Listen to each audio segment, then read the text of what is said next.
जय हिंद दोस्तों, कैसे हैं आप लोग। तो आज हम अपना नेक्स्ट चैप्टर कवर करने वाले हैं कॉन्स्टिट्यूशनल सीरीज़ को आगे बढ़ाते हुए, and this is related to cultural and educational rights. तो कल्चरल एंड एजुकेशनल राइट्स आते हैं आपके आर्टिकल 29 में, right. So it talks about protection of interest of minorities. So protection of interest of minorities की जब हम बात करेंगे तो आर्टिकल 29 इसके बारे में बात करता है। And Article 29 provides that any section of the society, this is very important, any section of the citizens rather, any section of the citizens residing in any part of India having a distinct language, script or culture of its own shall have the right to conserve the same। यार देखो क्या कह रहा है वो, ये कह रहा है आर्टिकल 29 ये कहता है कि कोई भी सेक्शन ऑफ सिटीजन, इसका मतलब ये किसके लिए है, ये सिर्फ नागरिकों के लिए है, राइट। ये आपके रेसिडेंट्स के लिए नहीं है, ये एलियंस के लिए नहीं है। ये जो अधिकार है article 29, this is specifically for the citizens only. तो इनको ये अधिकार होगा, चाहे वो देश के किसी भी हिस्से में रह रहे हैं, कि वो अपनी डिस्टिंक्ट लैंग्वेज को प्रोटेक्ट करने के लिए, अपनी डिस्टिंक्ट स्क्रिप्ट को प्रोटेक्ट करने के लिए, अपने डिस्टिंक्ट कल्चर को प्रोटेक्ट करने के लिए कुछ भी एफर्ट्स लगा सकते हैं, ठीक है। Further, no citizen shall be denied admission to any educational institution maintained by the state or receiving aid out of state fund. तो ये लगभग आर्टिकल 15 जैसा है, जहाँ पे वो ये कह रहे हैं कि किसी भी नागरिक के साथ किसी भी तरह का भेदभाव नहीं किया जाएगा किसी भी एजुकेशनल इंस्टीट्यूशन में एडमिशन के लिए, अगर वो एजुकेशन इंस्टीट्यूट जो है वो स्टेट फंड के द्वारा स्पॉन्सर है। अगर सरकार उस स्कूल में या उस एजुकेशन इंस्टीट्यूट में किसी भी तरह का स्पॉन्सरशिप कर रही है तो उसमें एडमिशन लेने से आपको नहीं रोका जा सकता, किसी भी नागरिक को नहीं रोका जा सकता। किन आधार पर नहीं रोका जा सकता? रिलीजन के आधार पर नहीं रोका जा सकता, रेस के आधार पर नहीं रोका जा सकता, कास्ट एंड लैंग्वेज के आधार पर आपको नहीं रोका जा सकता, राइट। तो फर्स्ट प्रोविज़न जो है वो क्या बोलता है? फर्स्ट प्रोविज़न जो है आर्टिकल जो 29 है, ये क्या कहता है? Right of a group, it protects the right of the group, right. ये क्या बोलता है? Any section of the citizens. जब हम सेक्शन की बात कर रहे हैं तो we are talking about a group, individual की तो बात नहीं हो रही है, बिकॉज यहाँ पे सेक्शन की बात हो रही है कि अगर कोई ग्रुप है जिसकी डिस्टिंक्ट लैंग्वेज है, डिस्टिंक्ट स्क्रिप्ट है या फिर डिस्टिंक्ट कल्चर है, तो उसे प्रोटेक्ट करने का पूरा अधिकार है। लेकिन जब हम सेकेंड प्रोविज़न की बात करेंगे तो सेकेंड प्रोविज़न जो है ये सिटीजन के फंडामेंटल राइट के बारे में बात कर रहा है, यानी no citizen shall be denied admission into an educational institute. तो पहला तो है आपका ग्रुप राइट, ठीक है, और दूसरा है आपका individual rights. This is important, ये आपको याद रखना है, ठीक। और क्या कहता है article 29? Article 29 grants protection to both religious minorities as well as linguistic minorities. तो जब हम माइनॉरिटीज़ शब्द का इस्तेमाल कर रहे हैं कॉन्स्टिट्यूशन में, जब हम माइनॉरिटीज़ वर्ड को यूज़ कर रहे हैं, तो माइनॉरिटीज़ में आपकी दो तरह की माइनॉरिटीज़ हैं। पहली है रिलीजियस माइनॉरिटी और दूसरी है आपकी लिंग्विस्टिक माइनॉरिटी। देखो माइनॉरिटी का क्या मतलब होता है, पहले तो आप ये समझो कि माइनॉरिटी का क्या मतलब है। माइनॉरिटी का मतलब है अल्पसंख्यक, यानी जो कि संख्या के आधार पर कम है, जो कि नंबर्स के आधार पर कम है, ठीक है। तो अगर किसी एरिया में 100 लोग रहते हैं और यहाँ पर मान लेते हैं 80 लोग जो हैं हिंदू हैं और 20 लोग जो हैं वो मुस्लिम हैं, तो यहाँ पे मुस्लिम्स क्या हो जाएंगी? माइनॉरिटीज़ हो जाएंगी।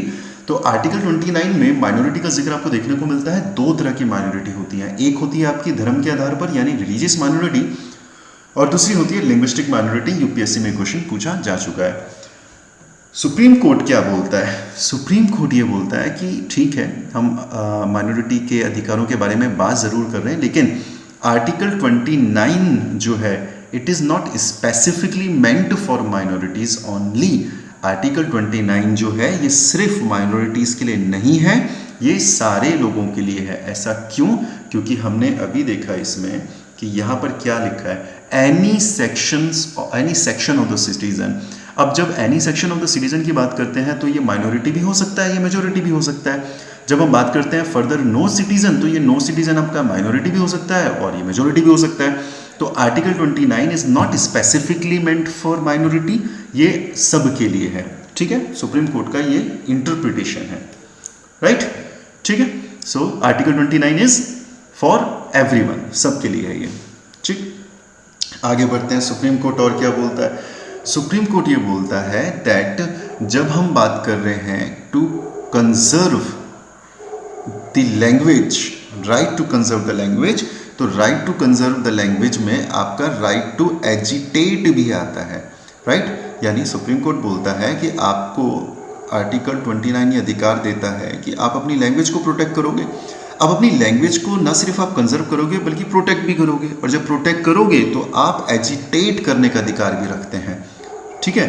सो right to agitate for the protection of the language is your fundamental right which will come under article 29 clause 1, supreme court का interpretation. Apart from that it will also come under article 19 clause 1 का sub clause है। Right to agitation आपका freedom of speech and expression भी है, right. इसके अलावा supreme court क्या बोलता है दैट पॉलिटिकल स्पीचेस और promises made for the conservation of language of a section of the citizen does not amount to corrupt practice. अब देखो होता क्या है, जब आपके इलेक्शंस होते हैं ना, तो इलेक्शन कमीशन क्या करता है, मॉडल कोड ऑफ कंडक्ट लगा देता है, ठीक है। तो उसमें बहुत सारे प्रोविजंस में से एक प्रोविजन ये भी है कि अगर आप रिलीजन के आधार पर अगर आप वोट मांग रहे हो तो आप उसको कंसिडर किया जाएगा corrupt practice under the representation of the people act 1951। लेकिन सुप्रीम कोर्ट ने क्या बोला, सुप्रीम कोर्ट ने बोला कि अगर इलेक्शंस के टाइम पर कोई पॉलिटिकल पार्टी लैंग्वेज को प्रमोट करने का प्रॉमिस कर रही है, लैंग्वेज को प्रोटेक्ट करने का प्रॉमिस कर रही है, that it then it will not come under the corrupt practice under representation of people act 1951, ठीक है। तो ये स्टेटमेंट आपको यूपीएससी में पूछा जा सकता है कि रिलीजन को प्रमोट करने के बारे में बात करेंगे इलेक्शन रैलीज में, तो क्या वो करप्ट प्रैक्टिस होगा? तो बिल्कुल ठीक होगा। लेकिन अगर लैंग्वेज को प्रमोट करने के बारे में बात होगी तो वो करप्ट प्रैक्टिस नहीं कंसीडर किया जाएगा। उसके बाद है आपका आर्टिकल 30। क्या बोलता है ये? Rights of minorities to establish and administer educational institutions. तो ये एक ऐसा आर्टिकल है जो स्पेसिफिकली माइनॉरिटीज को दिया गया है, आर्टिकल 30। आर्टिकल 29 तो ओपन है सबके लिए, आर्टिकल 30 जो है ये स्पेसिफिकली माइनॉरिटीज के लिए है, ठीक है।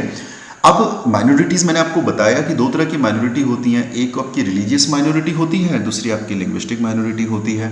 तो आर्टिकल 30 जो है ये दोनों तरह की माइनॉरिटीज को इंक्लूड करता है, whether it is your religious minority या फिर आपकी लिंग्विस्टिक माइनॉरिटी। क्या क्या कहता है ये? पहला, all minorities shall have the right to establish and administer educational institutions of their choice।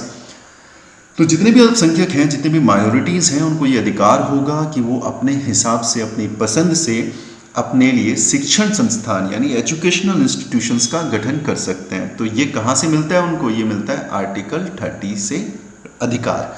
उसके बाद the compensation amount fixed by the state for the compulsory acquisition of any property of a minority educational institution shall not restrict or abrogate the right guaranteed to them। देखो यार है क्या basically, पहले आपका right to property था, ठीक है, it was a fundamental right, article 19 में था ये फंडामेंटल राइट, ठीक है, और आर्टिकल 31 में था आपका फंडामेंटल राइट। लेकिन होता क्या है, आपका 44th कॉन्स्टिट्यूशनल अमेंडमेंट एक्ट आता है। अब राइट टू प्रॉपर्टी जो है वो आपका फंडामेंटल राइट नहीं है, लेकिन हमने देखा कि जो माइनॉरिटीज़ हैं उनको अपने एजुकेशनल इंस्टीट्यूट्स को मेंटेन करने के लिए मूवेबल और इमूवेबल प्रॉपर्टी रखने का अधिकार है, ठीक है। तो मान लेते हैं कोई माइनॉरिटी है और उसकी ये प्रॉपर्टी है। अब उसकी ये प्रॉपर्टी है वो उसने क्यों होल्ड करी है? ताकि वो एजुकेशनल इंस्टीट्यूट वहाँ पे ऑपरेट करे, और वो कर भी रहा है। लेकिन अब क्योंकि राइट टू प्रॉपर्टी आपका फंडामेंटल राइट नहीं है, तो स्टेट आपसे ये छीन सकता है। क्या छीन सकता है? और यही आपको देखने को मिलता है आर्टिकल 2 में, ठीक है, नॉट आर्टिकल 2, आर्टिकल 30 में, यानी आर्टिकल 30 के क्लॉज बी में, कि जो कंपनसेशन अमाउंट होगा ना, जो कंपनसेशन अमाउंट होगा जो कि स्टेट के द्वारा फिक्स होगा, वो जो अमाउंट होगा वो माइनॉरिटीज़ को मजबूर नहीं कर सकता अपनी प्रॉपर्टी देने के लिए, उनके जो प्रॉपर्टी के राइट हैं वो सेफ रहेंगे, राइट। तो प्रॉपर्टी का जो फंडामेंटल राइट है वो आर्टिकल 44 कॉन्स्टिट्यूशनल अमेंडमेंट एक्ट 44 जो था 1978 में हुआ था, उसके द्वारा आपका फंडामेंटल राइट जो है ख़त्म कर दिया गया, ठीक है। तो अब जो है आपका राइट टू प्रॉपर्टी कहाँ पर है, नीचे कमेंट बॉक्स में आप लिख देना। वैसे तो 1000 बार कर दिया आपने, but still bar bar revise करते रहे, राइट। और क्या कहता है ये कहता है in granting aid the state shall not discriminate against any educational institute manage by minority. जब किसी माइनॉरिटी को, देखो माइनॉरिटी जो होती है ना, आमतौर पर हमको लगता है कि केवल मुस्लिम्स माइनॉरिटी होते हैं, ऐसा नहीं है। मुस्लिम्स आपके माइनॉरिटी हैं, सिख आपकी माइनॉरिटी हैं, बुद्ध आपके माइनॉरिटी हैं, बौद्ध यानी जो बौद्ध धर्म को फॉलो करते हैं, जैन आपके माइनॉरिटीज़ में हैं, क्रिश्चियन आपके माइनॉरिटीज़ में हैं, ठीक है। आपके जो पारसीज हैं वो माइनॉरिटीज़ में हैं। तो बेसिकली क्या है, वो ये कह रहा है कि जब स्टेट जो है वो एड प्रोवाइड करेगा यानी फंड प्रोवाइड करेगा, तो स्टेट डिस्क्रिमिनेट नहीं करेगा माइनॉरिटीज़ के साथ, वो सबको बराबर देगा, ठीक है। The protection under article 30 is confined only to minorities. ये मैं आपको पहले बता चुका हूँ कि आर्टिकल 30 स्पेसिफिकली आपकी किसके लिए है, आर्टिकल 30 स्पेसिफिकली आपके माइनॉरिटीज़ के लिए है, रिलीजियस हो या फिर लिंग्विस्टिक माइनॉरिटीज़ हो, ठीक। However, the term minority has not been defined anywhere in the constitution. This is very important. जब हम माइनॉरिटी की बात कर रहे हैं तो माइनॉरिटी कौन होगा, कैसे होगा, क्या होगा, ये डिफाइंड नहीं है इंडियन कॉन्स्टिट्यूशन में, राइट। इसको बाद में कानून बना के, लॉ बना के डिफाइन किया गया है, but if you talk about Indian constitution so it is not defined, ठीक है। Article 30 also includes the right of a minority to impart education to its children in its own language. तो अगर minority जो institute है, educational institute है, वो अगर operate है तो वहाँ पर उनको ये अधिकार होगा कि अपनी माइनॉरिटी से रिलेटेड जो बच्चे हैं उनको अपनी लैंग्वेज में वो एजुकेशन प्रोवाइड कर सकें, ठीक है। 3 तरह के माइनॉरिटी इंस्टीट्यूशंस आपके बताए गए हैं। पहला, institutions that seek recognition as well as aid from the state. तो कोई माइनॉरिटी इंस्टीट्यूट है, उसको रिकॉग्निशन भी दिया है स्टेट ने और स्टेट उसको एड भी दे रहा है यानी पैसा भी दे रहा है, तो एक तो इस तरह की कैटेगरी हो गई। दूसरा, institutions that seek only recognition, यानी ये वो इंस्टीट्यूट्स होंगे जिनको एड की ज़रूरत नहीं है, वो केवल रिकॉग्निशन ले रहे हैं, किससे, स्टेट से, ठीक है। और तीसरे ऐसे इंस्टीट्यूट्स होंगे जो ना तो रिकॉग्निशन ले रहे हैं, राइट, और ना ही एड ले रहे हैं, वेरी इंपॉर्टेंट। तो 3 तरह के इंस्टीट्यूट हो गए, पहले जो रिकॉग्निशन और एड दोनों ले रहे हैं, जो केवल रिकॉग्निशन ले रहे हैं, और तीसरा जो कि ना तो रिकॉग्निशन ले रहे हैं और ना ही एड ले रहे हैं, राइट। तो पहले और दूसरे टाइप के जो इंस्टीट्यूट हैं, एजुकेशनल इंस्टीट्यूट्स हैं, वो स्टेट के रेगुलेटरी फ्रेमवर्क के अंडर आएंगे एंड उनको स्टेट के द्वारा डिसाइड किया गया सिलेबस पैटर्न फॉलो करना पड़ेगा, एकेडमिक स्टैंडर्ड्स फॉलो करने होंगे, डिसिप्लिन फॉलो करना होगा, सैनिटेशन स्टैंडर्ड्स मेंटेन करने होंगे, एम्प्लॉयमेंट ऑफ टीचिंग स्टाफ देखना पड़ेगा, उनकी क्वालिफिकेशंस देखनी होगी, राइट। लेकिन जो तीसरे तरह के एजुकेशन इंस्टीट्यूट्स होंगे जो कि ना तो रिकॉग्नाइज्ड हैं और ना ही एड ले रहे हैं, they are free to administer their affairs. वो फ्री हैं अपने किसी भी तरह के अफेयर्स को एडमिनिस्टर करने के लिए, राइट। लेकिन हाँ, जनरल लॉज तो उनके ऊपर लगेंगे, जैसे कॉन्ट्रैक्ट लॉ उनके ऊपर लगेगा, इंडस्ट्रियल लॉ लगेगा, लेबर लॉ लगेगा, सो एंड सो फोर्थ। लेकिन हाँ, वो अपना सिलेबस अपने हिसाब से डिटरमाइन कर सकते हैं, राइट, अपने हिसाब से टीचर्स की क्वालिफिकेशंस डिटरमाइन कर सकते हैं, so and so fourth. Supreme court का एक इसमें ऑब्जर्वेशन आता है। सुप्रीम कोर्ट क्या बोलता है, सुप्रीम कोर्ट जनरल प्रिंसिपल्स देता है माइनॉरिटी एजुकेशनल इंस्टीट्यूशन से रिलेटेड। क्या कहता है सुप्रीम कोर्ट, ये बोलता है कि जो माइनॉरिटीज़ हैं उनको ये अधिकार होगा that they will choose it's governing body. उनकी मैनेजमेंट क्या होगा, एडमिनिस्ट्रेशन में कौन कौन होगा, इसका फैसला वो खुद करेंगे, राइट।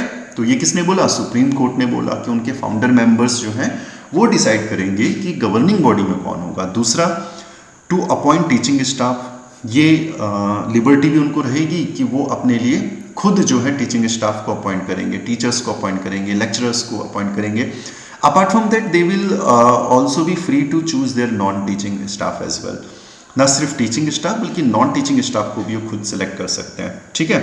उसके बाद है टू एडमिट एलिजिबल स्टूडेंट, उनके हिसाब से जो एलिजिबिलिटी क्राइटेरिया है, अगर कोई स्टूडेंट उसको मैच कर रहा है तो उसको भी वो एडमिट कर सकते हैं, राइट, उनको फोर्स नहीं किया जाएगा। इसके अलावा जो उनकी प्रॉपर्टीज़ है, जो उनके एसिड्स हैं, उसका वो जिस तरीके से इस्तेमाल करना चाहें वो कर सकते हैं।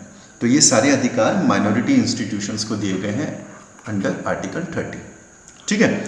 उसके बाद कुछ लिटरेचर यहाँ पे दिया गया है, not very important from the perspective of mains, but still आप एक बार पढ़ लेना इसको, ठीक है, ज़्यादा इंपॉर्टेंट नहीं है, ये इंपॉर्टेंट है। The right to establish and administer educational institutions is not absolute, ठीक है। तो आप कहीं पे मैं पढ़ रहा था या कहीं पे किसी से डिबेट हो रहा था, तो somebody was saying कि आर्टिकल 30 इज एब्सोल्यूट। तो there are two articles, article 17 and article 30 which are of absolute nature.